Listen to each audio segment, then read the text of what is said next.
Jejak pencucian uang Rafael Alun Trisambodo, pejabat di Ditjen Pajak, ayah dari Mario Dandi yang kemarin ditangkap karena menganiaya seorang anak bernama David, bikin banyak orang terkaget-kaget. Ternyata harta Bapak Mario Dandi ini bukan 56 miliar rupiah seperti yang dia laporkan, tapi perputarannya mencapai 500 miliar rupiah.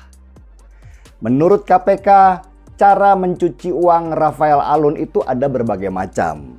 Yang pertama, dia pinjam nama untuk kepemilikan barang mewahnya supaya nggak terlacak sama pajak. Seperti contohnya mobil Rubicon yang dikendarai anaknya kemarin. Ternyata ada indikasi pinjam nama kepada pegawai rendahan seperti petugas cleaning service. Nama si petugas cleaning service itu mendadak viral karena dia itu tinggal di gang sempit, tapi namanya terdaftar sebagai pemilik Rubicon.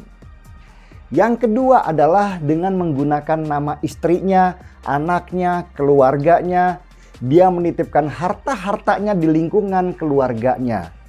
Jadi wajar kenapa anak seperti Mario Dandi itu nggak niat untuk sekolah tinggi. Karena dia tahu di rekeningnya aja dia sudah punya miliaran rupiah.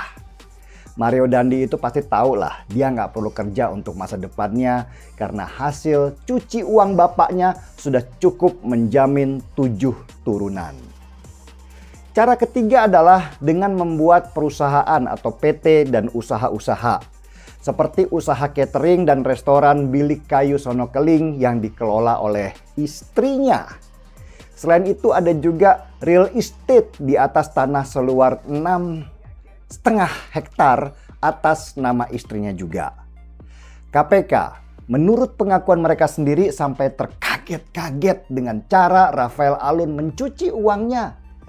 Menurut KPK, cara Rafael Alun ini sangat canggih dan tidak terlacak sehingga KPK perlu waktu untuk belajar memahami bagaimana cara pencucian uangnya. Canggih, nggak terlacak. Jujur, saya mendengar pernyataan KPK di depan publik ini seperti dapat tamparan keras.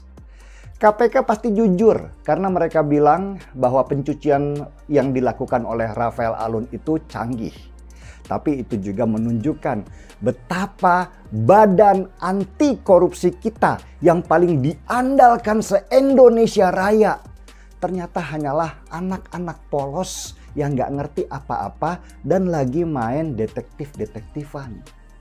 Saya rasa semua mafia keuangan di Indonesia pasti ketawa mendengar pernyataan KPK itu. Kejahatan, kerah putih, atau nama kerennya white collar crime, itu memang nggak bisa dilidik dengan kemampuan rata-rata. Mereka harus punya pengetahuan luas tentang dunia keuangan, baik yang lokal maupun internasional, supaya bisa paham situasi yang terjadi. Saya harus ibaratkan, maaf ya, KPK dan juga PPATK kita ini seperti sedang ada di arena balap mobil Formula One dengan kendaraan para mafia keuangan yang pakai Ferrari, Lamborghini, Honda.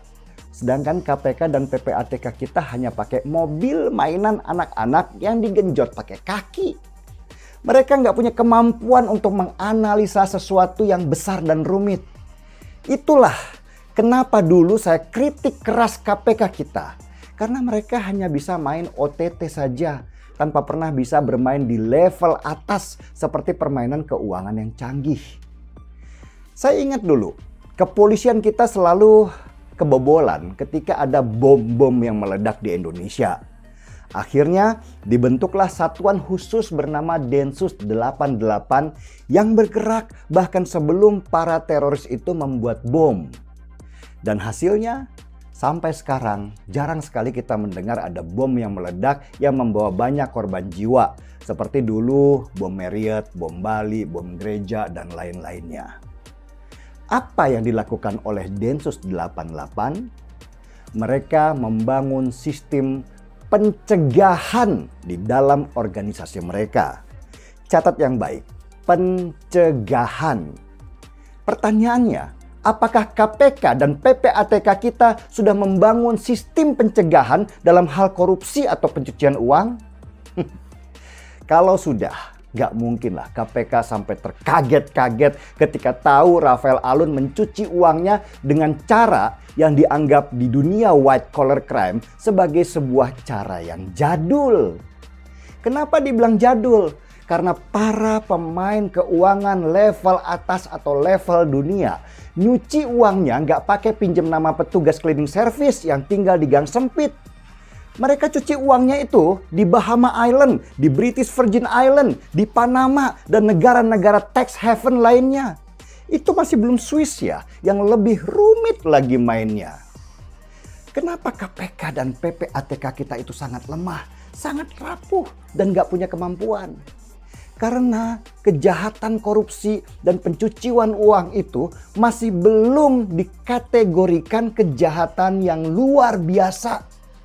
Kalau saja korupsi dan pencucian uang dimasukkan dalam kategori kejahatan yang luar biasa dan pelakunya diancam hukuman mati, tentu ada dana pemerintah yang besar dikucurkan untuk membentuk Densus di bidang kejahatan keuangan.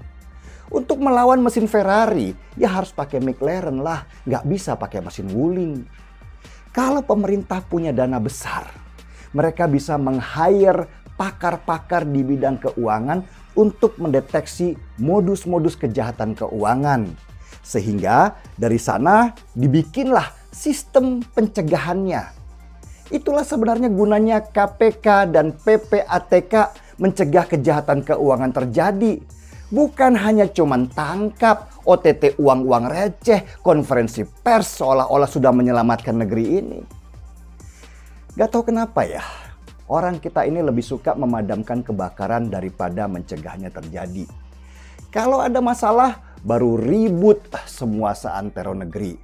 Tapi gak pernah menyiapkan pelampung sebagai bagian pemikiran seandainya sesuatu yang buruk akan terjadi nanti.